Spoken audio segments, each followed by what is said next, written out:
Chapter 18, Creating Assembly Drawings in AutoCAD. A few years back, I decided to turn this into an extra credit assignment. So our assignment will be 100 points, and it's extra credit. This is the last chapter for CAD 5 AutoCAD, and it is a big assignment. Again, extra credit. Okay, so what are we going to learn in Chapter 18? How to use individual part views to construct an assembly drawings. So we're going to learn how to cheat and use our detailed drawings to help us create our assembly drawings in AutoCAD. You will also learn how to balloon an assembly and make a parts list, also referred to as the BOM or bill of material. Key points, selecting the correct base point. Insertion point will simplify the process. Okay, so we're going to be using a move and copy command to create our assembly. The assembly drawing is usually created after all detailed part drawings are completed. Okay, once all parts are combined into one file, an assembly may be created using various modify commands such as move command, copy command, and commands such as rotate or symmetry.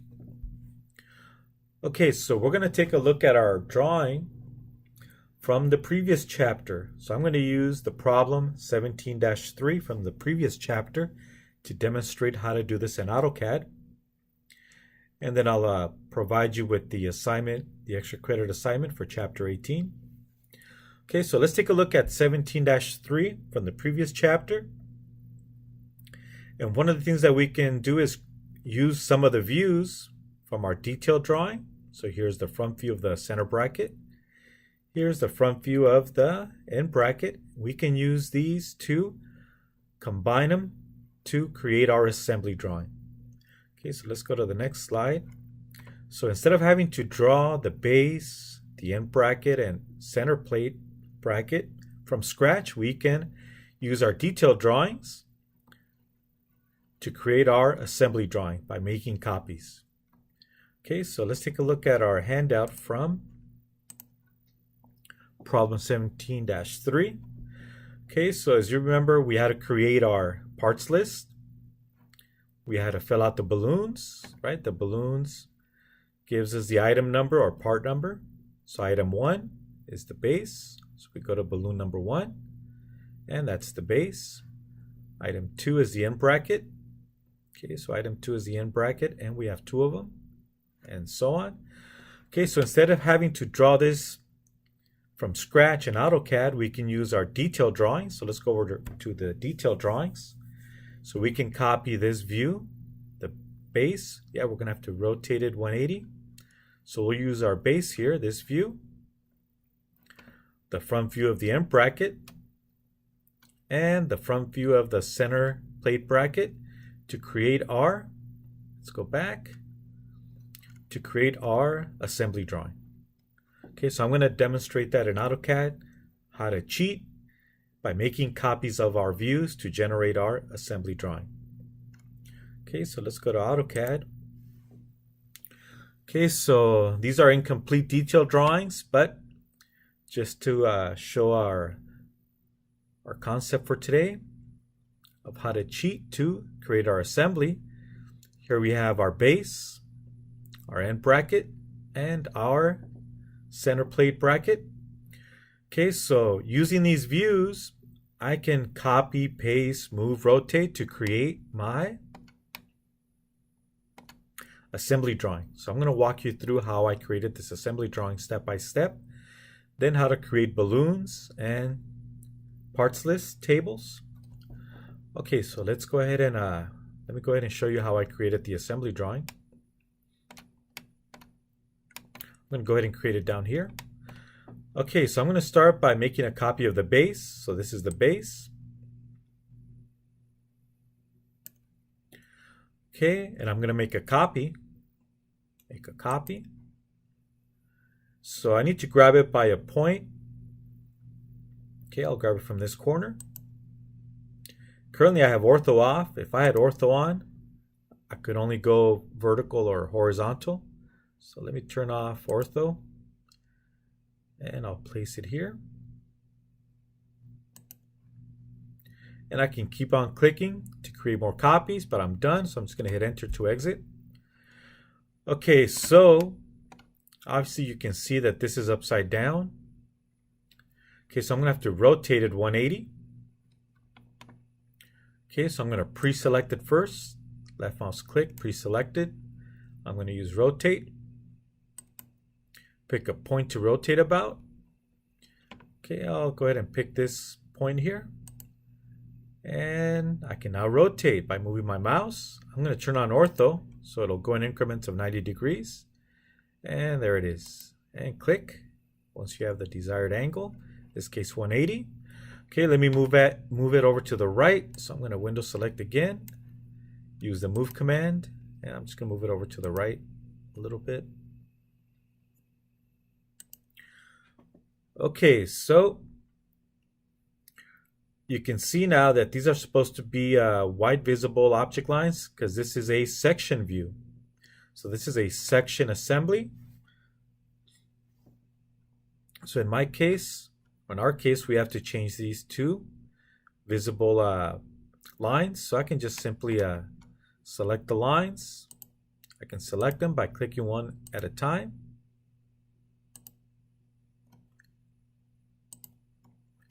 Or I can also window capture.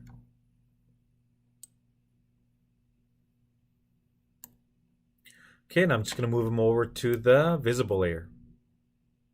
There it goes. Move it over to the visible and hit escape to deselect. Okay, starting to look similar now. And again, we're doing this because this is a section view. Section view, no hidden lines allowed. Okay, so now I'm going to bring over the end bracket.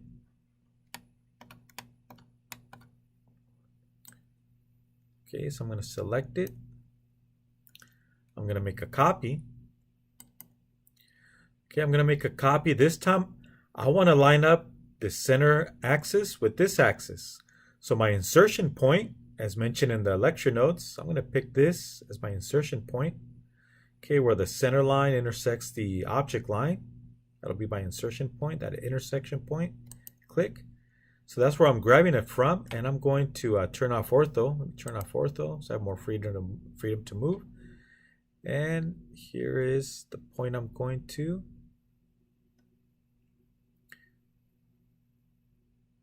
I'm going to select the intersection between the green center line and the object line of the base and click.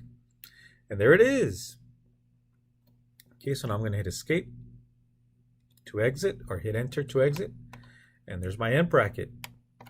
Okay, once again, I'm going to take the red hidden lines, select them, and move them over to the visible object layer. Okay, there we have it. Hit escape to deselect. All right, so now I'm going to make a copy of this over to this side. Okay, one thing I do need is I need a center line, but I'll come back. I'll come back and do the other end bracket. Let me first bring in the center plate. Okay, so let's bring in the center plate. Just as showing up here on the left, upper corner. Okay, so let's go to the center plate or bracket. I'm going to window capture. I'm going to make a copy. And this time I'm going to select the intersection between the center line and the object line. Okay, that'll be my insertion point. Let's go over to our new assembly drawing. And I'm going to pick the green center line and the intersection with the object line of the end bracket. And click. And now see how they line up. And hit escape or enter to exit. Okay, and once again, we got to take our red hidden lines.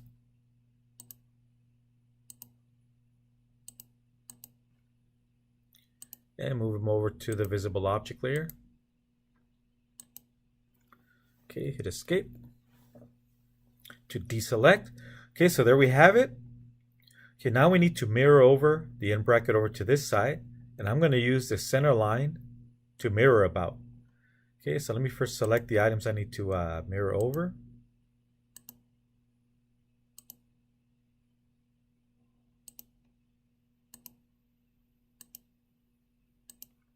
That should be enough.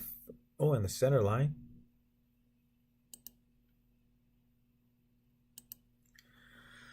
All right, so here we go. Let's go ahead and use the mirror command. Click on it. I'm going to select this line, but I got to select its endpoints. Click. Notice how it's free to move. It's free to move until I select the second endpoint and click. And I got it, except I missed this line. Hit escape. I missed this line, so let me do it over again. I missed this line, so let me do it over again one more time. I hit escape to exit the command. I'll just do it over again.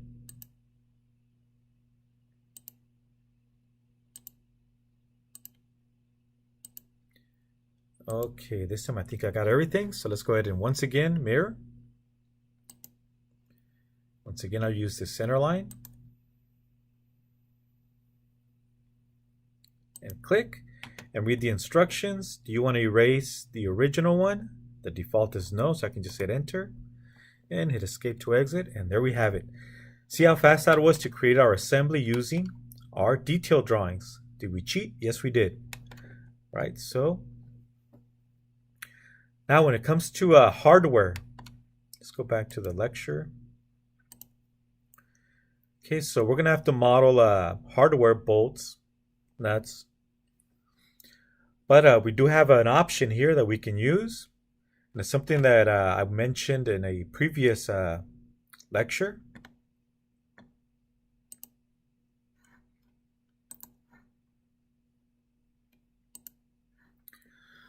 Okay, I think it was the View tab. Let's see, let's go to the View tab. Okay, so go to the View tab. So we do have catalogs of hardware that we can, and symbols that we can use. Go to the View tab. Go to the Tool Palettes.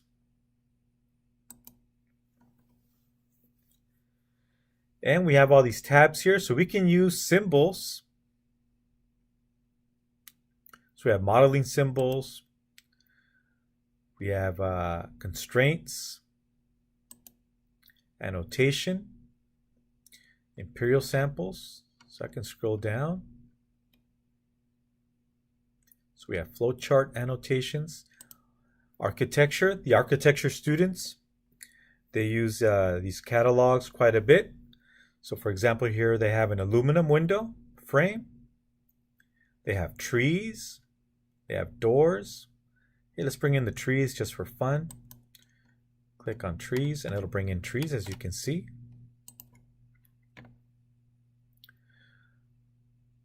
So they don't have to model the toilets. Here we go, toilet. There it is, there's a toilet. Let's also bring in an aluminum window, click. The cool thing about these is that you can change the size of the window. The toilet is standard, but the windows, you can change the size. Also bring in a door.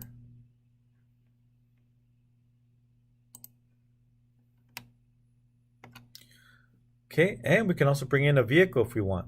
So we also have a vehicle that we can bring in. Pontiac GTO, it seems like. Oh, let me go back to AutoCAD. I misclicked. I'll just place it here. Okay, let me go ahead and exit. So these are called blocks, and in our last lecture, for our next class session, I will show you how to create your own blocks. So these are blocks that have been saved in AutoCAD, and they are in the catalog, so we can use them, especially for architecture. This is awesome. So you don't have to model trees and windows and doors and toilets and sinks. You can just pick it from our catalog here in AutoCAD.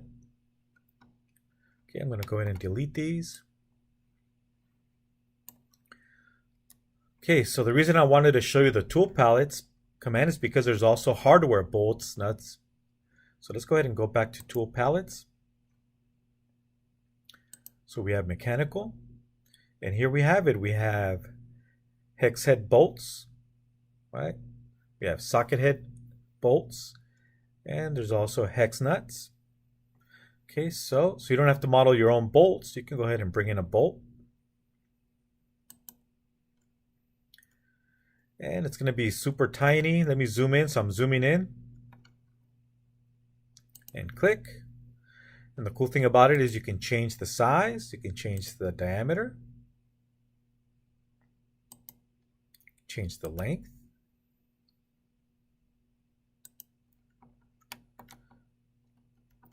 Okay, so for our example, this bolt is a little too small. We can always use scale. So let me go ahead and insert a hex also, a hex nut, next to the bolt. Then I'll change the size. So I'm zooming in, rolling the wheel. Okay, I'm going to go ahead and close this. But before I do, I just wanted to also show you that there's electrical symbols, civil engineering symbols, structural symbols, I-beams, hatching patterns, and we also have tables. We'll discuss tables in a few minutes using a different command. Okay, so let me go ahead and close that. All right, so we can use this hex nut and we can increase its size. So this is metric millimeters. Let's go to M14 and we can use the grips to move it around. Let me use the grip to get it closer. Obviously this is way too small. We're gonna have to scale it up. I'm gonna use the bolt here, same thing, get it closer.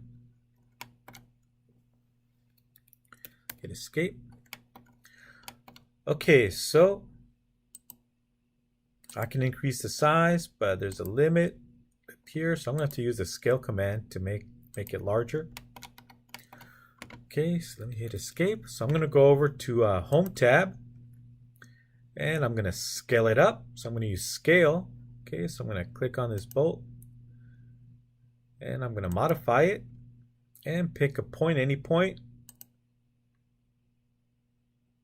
So we can increase the size. Let me go 4 times. I'm going to type in 4, enter, and that's 4 times. Okay, it's kind of close. Let me go ahead and move this. Grab it from this midpoint and move it over here. Okay, there it is. Hit escape. Okay, it's obviously a little bit too small, but that's okay. I can always click on it and I can scale up from this point right here. Scale it up from this point and just slowly, gradually pull away.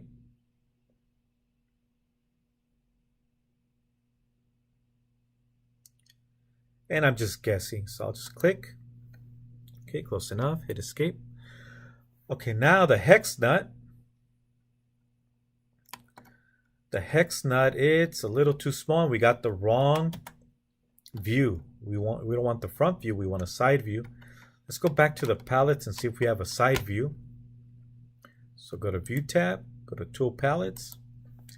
Let's see if I have a side view of a hex nut. Go to Mechanical tab. And it looks like I don't have one. So one thing I can always do is take the hex nut, trace it around, and then I can move it over, copy it over. So let me go ahead and close this up. Now this is a joined entity made up of a bunch of lines. And again, this is referred to as a block. I'll show you how to create a block in the next lecture. Okay, so I cannot alter this, but you know what I'm going to do is trace around it. I'm going to create lines. So let's go to the Home tab.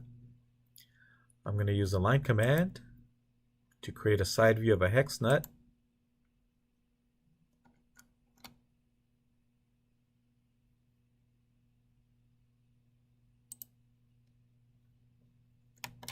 I have to come back and fix that.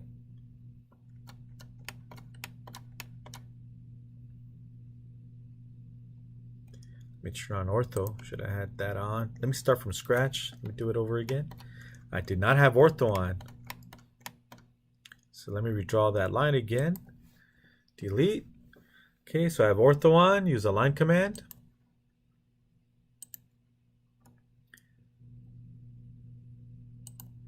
Okay, so here we go.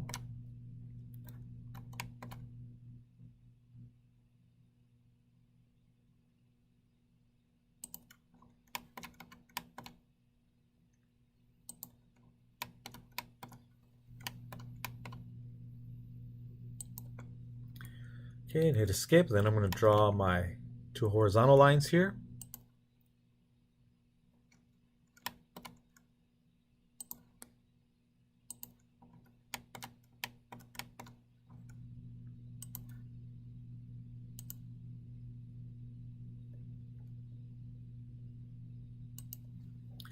Okay, hit escape. All right, so let me temporarily move my bolt here. Just move it out of the way. And I'm going to window capture these new lines I just created. Now, I should actually move it over to the object line. Let me move it first. And I'm going to go ahead and move it over. Pick it from the midpoint and move it over here to the right. Okay, there it is. And I accidentally also changed the bolt to visible lines, which is fine. It was a mistake, but that's what I was going to do anyway. Okay, so hit escape. So there it is. We have our bolt and the hex nut. And a reminder, when it comes to hex nuts, bolts, washers, hardware, we do not use hatching lines. And another reminder, no hidden lines in a section view. Okay. All right, so that's what I wanted to demonstrate on how to use your detail views to create your assembly. Okay, let's go on to the next topic.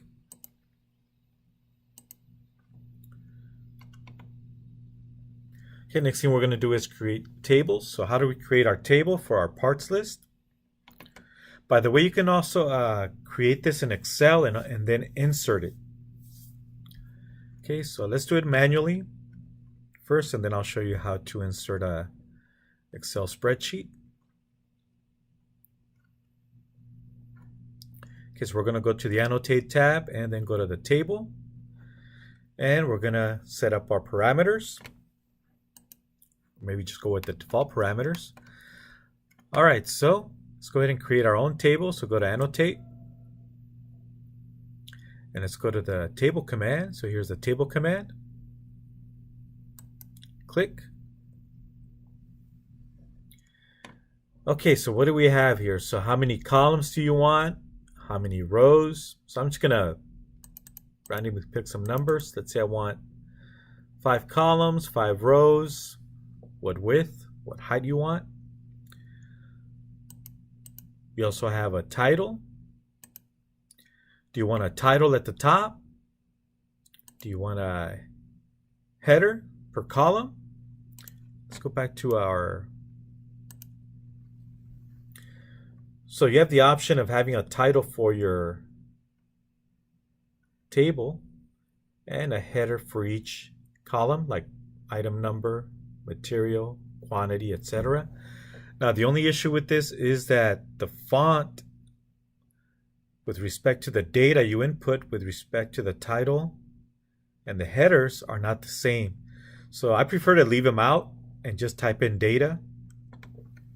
Just keep in mind that the text site in the data is not the same as the text site for the title and header. You have to go to different settings to change those, which can be a little annoying. So I prefer just to type in data and only data. Okay, so first row, I'm just going to type in data. Second row, I'm also going to just type in data and not header. And from there on, all the others will be data. So we're going to manually type in data, whether it's numbers or parts list, my mistake, or part numbers or material. Okay, so you can go ahead and hit OK. We can go ahead and insert it and click to insert. There it is. Okay, cool thing is I think we should be able to join the cells. Oh, I'm getting my softwares mixed up. I was hoping I could join these cells and then type in my title. So actually I'm going to go back and recreate my table again, and this time I'll do it with the title. Let me go back just to show you the difference. So this time we will keep a title for the first row and data for the second row instead of headers, and leave the last one as data. 5 rows, 5 columns. We have our width and our height. Hit OK. And insert it. And we have to zoom in. Yeah, this is the title, parts list, or bill of material. And always use capital letters. Okay, and click away. So that's what I wanted to emphasize, is that the text for your title doesn't match the text height or style for the data. So for our header here, we can type in, I'm going to double click and type in item or item number. Notice how the text is different. And let me click outside. And obviously this is way too small of a table for our text. So we can go ahead and use our grips here to change the size of our, so I'm going to pull on the arrow, make this longer. So I chose the wrong column height and column width, which is okay.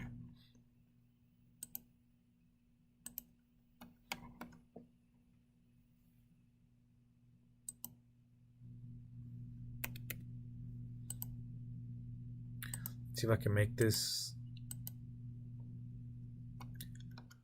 So you can see this column is way too large. So let's see if I can right click here and go to, see if I have the option to change the height. I'm surprised I can't change the height on this one. Okay, there it is. How to use this grip. Okay, there it is. And hit escape. Okay, so here we have our item. Okay, so here we're going to have our, let's go to our, I actually forgot, so let's go back to our assignment. So this is from chapter 17. So we have part name, required, and material. Okay, so let's go to part name.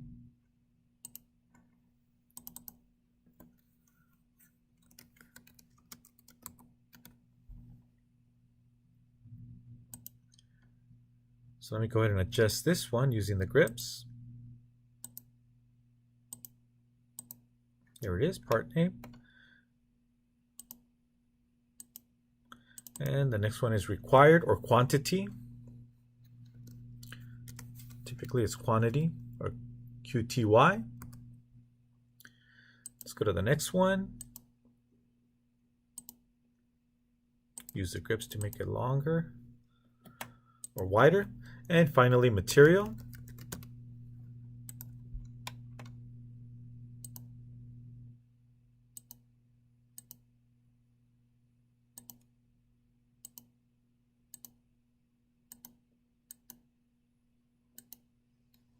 Okay, we'll leave the last column blank. Whoa. There's material, click away. Okay, so notice that our text is not centered, so we need to center our text. Let me see if I can pick the entire row. So instead of going one cell at a time.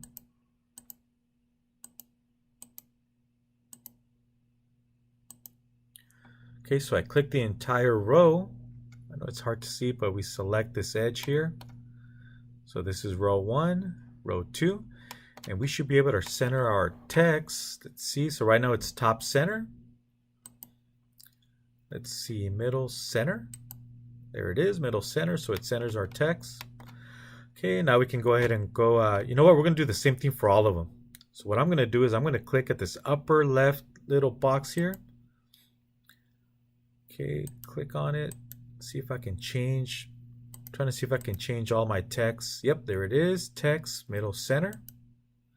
Okay, so all my text will be middle center inside the cell. Okay, then I can go item 1. Double click on the next box, item 2, and so on. Okay, item 1 is the base. We need a quantity of 1. And the material was steel. Okay, we can leave the last column blank. All right, so also if you need to change the text, if the text is too small or too big, you can always go back, hit escape. You can either do it individually, but in our case we want to do the whole thing. So I should be able to click here and change the text height.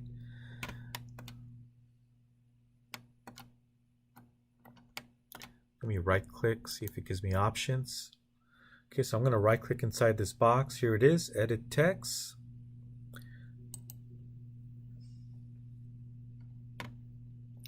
So this is where I can go to change our. So I got to go to annotate and edit text. Let's see if I click in this box again.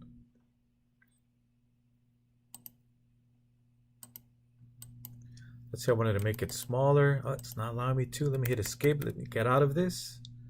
Once again, right click.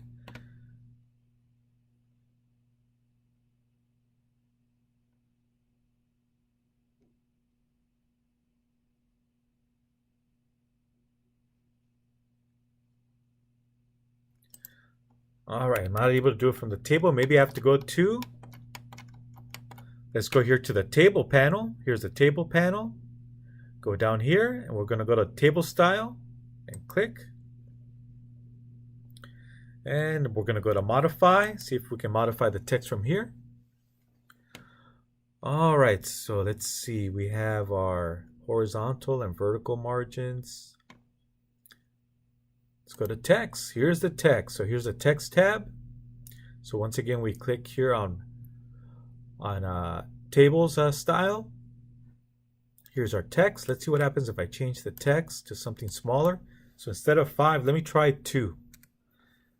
And hit OK. And close it. And it changed the text height. Okay, let's go back. So I'm going to click on the table. Actually, I didn't have to click on the table. Let me hit escape. Go to standard, modify, go to the text tab, and we can change it back to 5. And OK. And close. Let's see if I can change the parts list on its own. Double click, highlight, and let's see if I can change it from here. I'm going to change it to 5.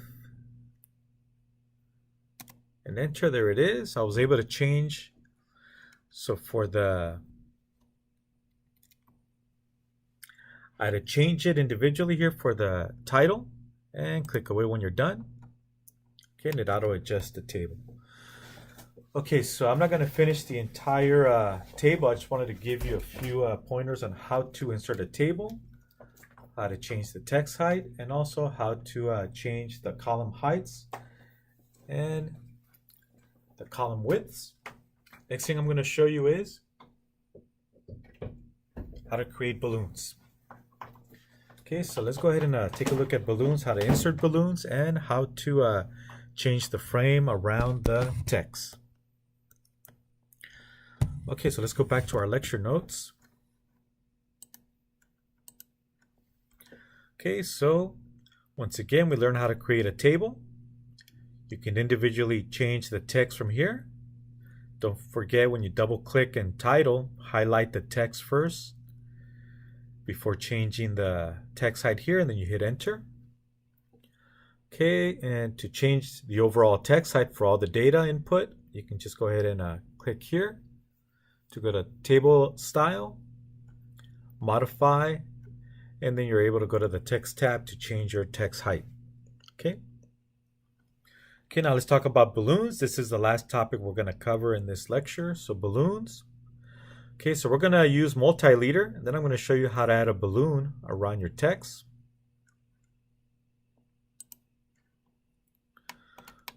Okay, let me go ahead and move this table over. Let me first delete this one. I'm going to use the delete button on the keyboard.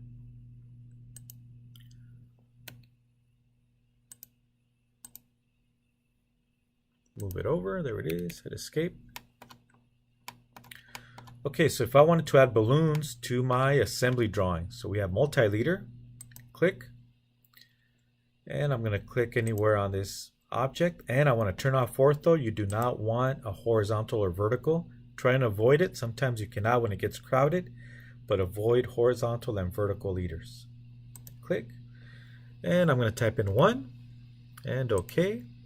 And there's balloon 1. Now my settings are already changed to add a circle around it. So how do we change it? So most likely yours is just typing in text without any frame around it. So let's go back to the lecture notes. Okay, so to change your settings so you can add a balloon around your text, click on this little downward arrow and that'll take us to the multi-leader style manager.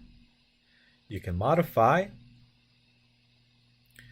and then you're going to go to this pull down and you're going to select block. So that's the frame we're going to add around it. You can add a circular, detail call out, a slot, a circle, a box, or a hexagon, etc. Okay, so let me show you how to change the frame around your balloon. Okay, so we're going to go to multi-leader, click on this little downward arrow, click, and we're going to modify the standard. I'm going to modify it. So I already had mine set up, so let's go to content. Okay, so most likely yours is set to none. Let me hit OK just to show you what happens. Close. So if I was to create a new leader,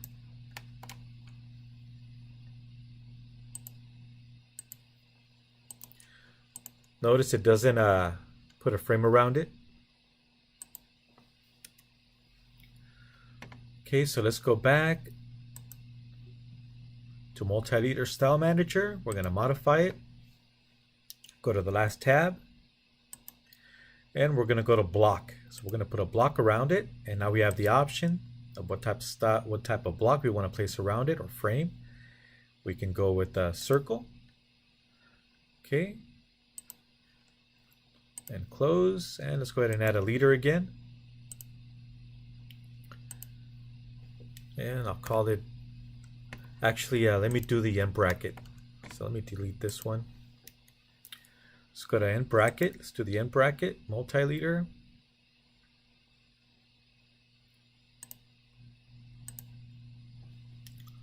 Call it item number 2. And OK, there it is. We can always adjust it using the grips. Hit escape. Okay, let's say your text is too small, your arrowheads are too small. So we can go back to multi-leader style manager. We can go to modify. So you can play around with the scale. So here we have scale. We have scale of 10 right now. See what happens if I drop it down to 5. Okay, so I'm going to change the scale down to 5. Hit OK. Close it. And let me create a new leader.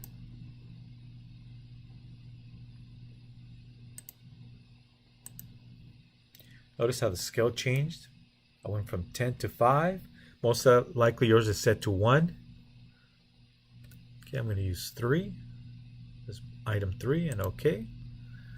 Okay, so this is a scale of 10 for these two, and this is a scale of 5.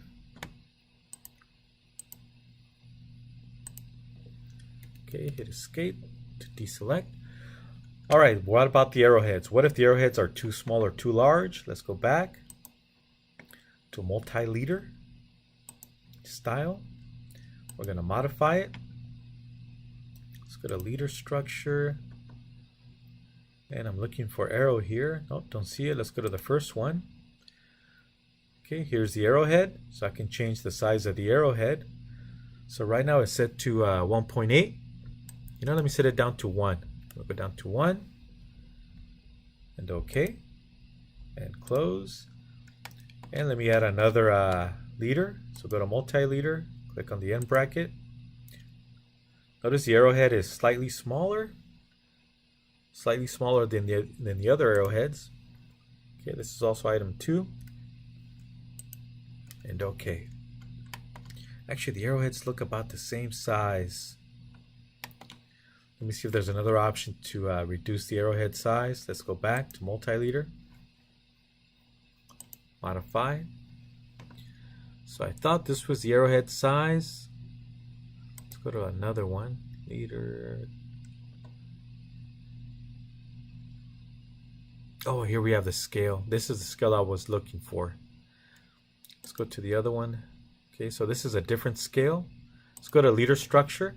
Let me change this scale here to 5. You know what? Let's choose a different one. Let's choose 4. And OK. And close. Ah, here it is. This is what I was looking for, the overall scale. So to change the overall scale, there it is. Go back to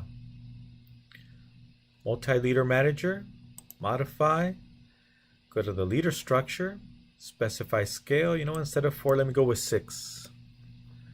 And OK. And close. So it changes the overall scale. Okay. All right, so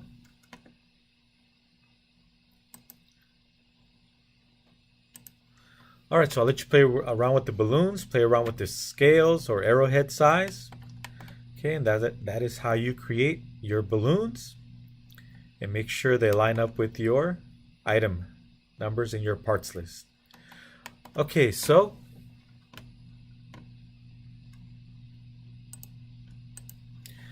now this is the end of the lecture slide, but let's talk about your assignment for this class or for this chapter, chapter 18, the last chapter in CAD 5.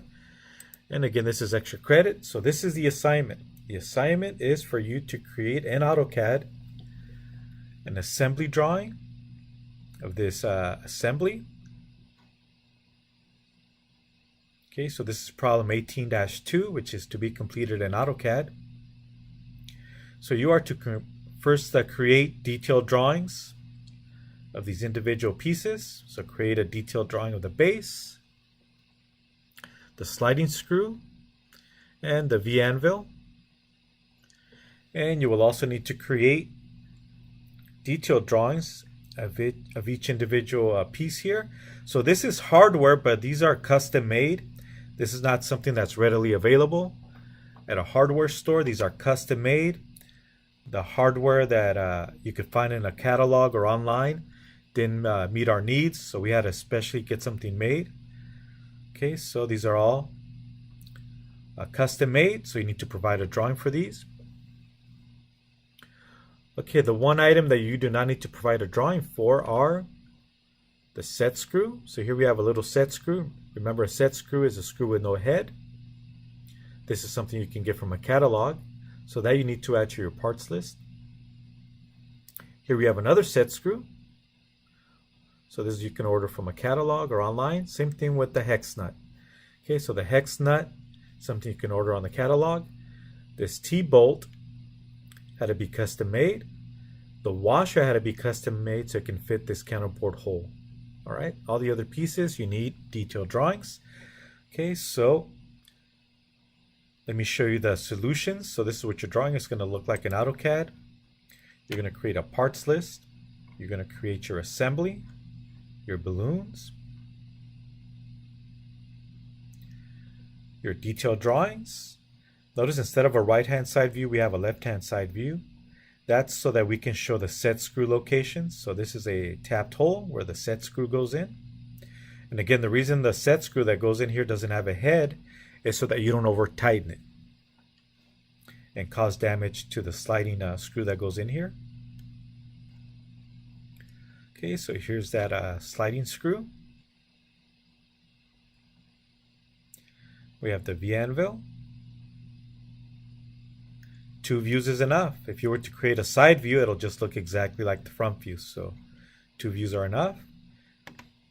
Okay, and then we have this knurled nut. So knurled means it has a rough surface on the outside so you can grip it. So it has like almost like a diamond cut along the outside so you can grip it and turn it.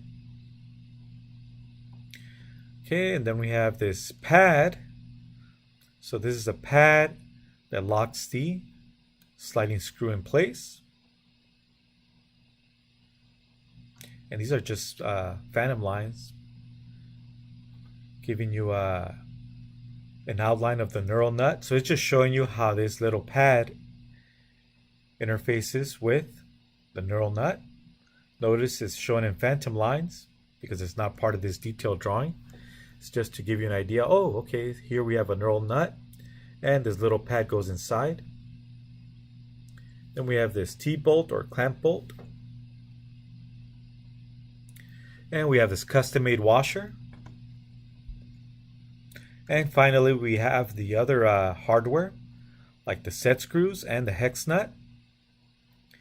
This is something you can just order from a catalog or online, so you don't need to provide a drawing for this. And as a matter of fact, this last sheet is optional.